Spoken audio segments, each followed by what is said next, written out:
Let's face it, if you're a crypto enthusiast of any type, you've probably dreamed of mainstream adoption. Superficially, it might just be about, that's a Lambo, son. But on a deeper level, it's also about remaking and removing parasitic and corrupt institutions from our economic operating systems. The weird part is that 2022 seems to be shaping up as the year that just might give us a glimpse of where our future lies on both those fronts. Ready? Let's go.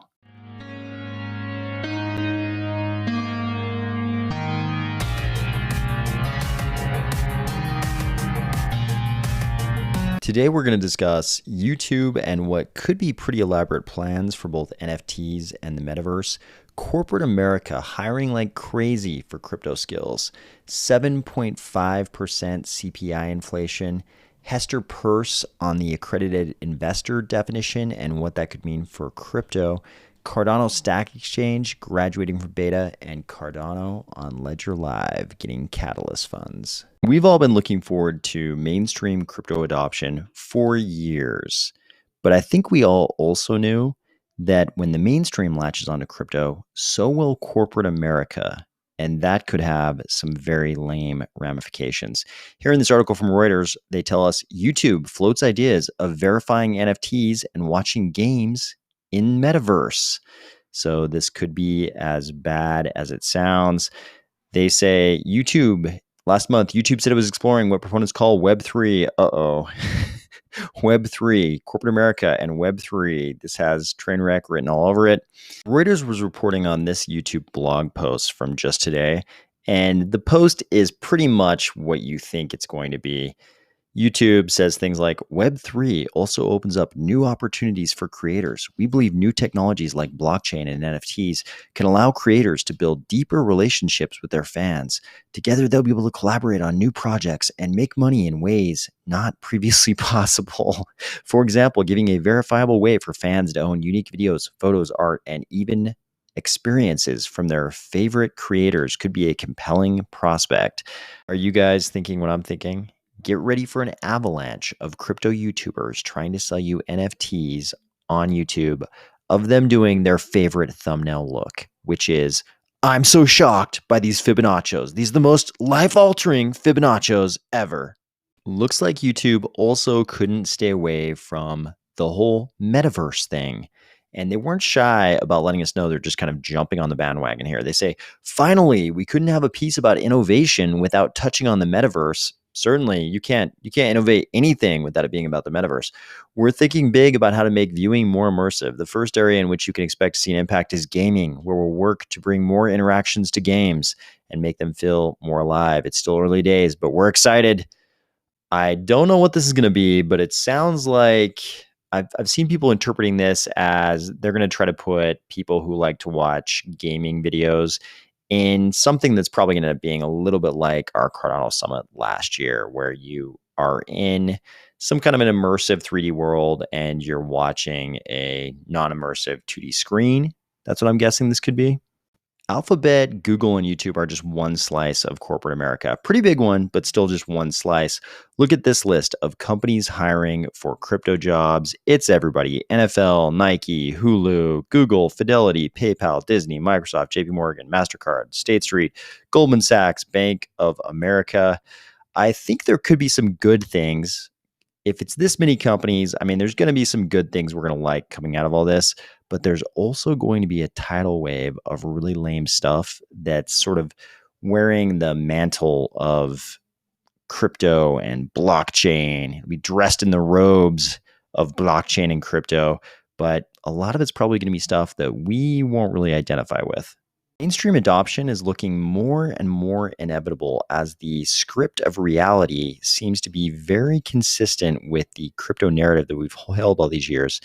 Now we're seeing that January CPI inflation was 7.5%, a big piece of the crypto narrative going all the way back to the early days of Bitcoin has always been, hey, we need hard capped disinflationary assets because central banks at the end of the day are always going to inflate the fiat currencies into nothingness. The governments they're linked to are always going to become too indebted. And the way they're going to solve that indebtedness is by inflating away the value of the fiat currency that those debts are denominated in. And with them, the holdings of the middle classes around the globe. And it looks like the US Consumer Price Index inflation is sort of supporting that same narrative.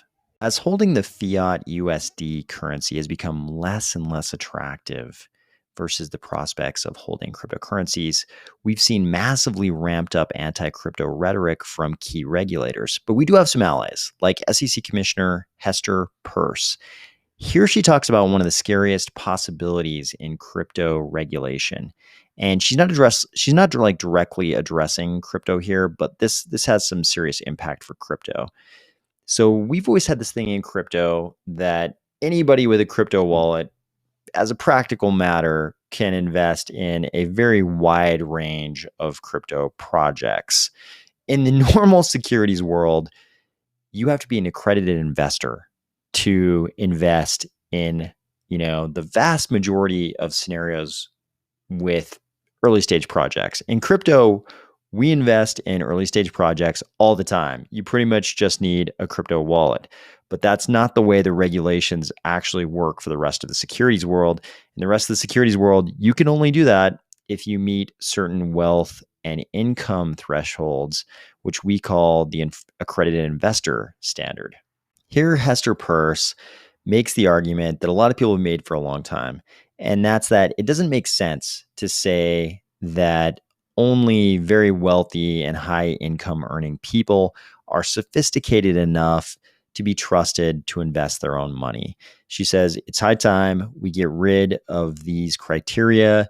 Maybe there's some other criteria we come up with. I'm putting words in her mouth, but it doesn't have to be about how much money you have anymore. This is really important for crypto because if you wanted to form an easy two-step plan for regulating sort of early stage crypto project investment into nothingness, you just say, hey, we need you to KYC. And then you say, hey, no non-accredited investors in your early stage projects.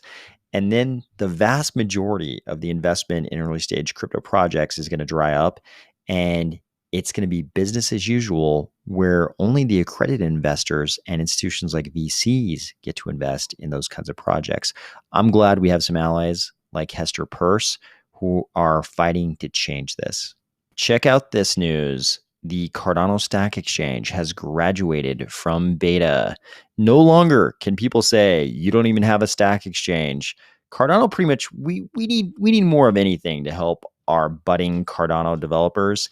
And this is a sign that our Cardano developer community and all of the infrastructure to help budding Cardano developers has matured just a little bit. Finally, Cardano will be included in Ledger Live.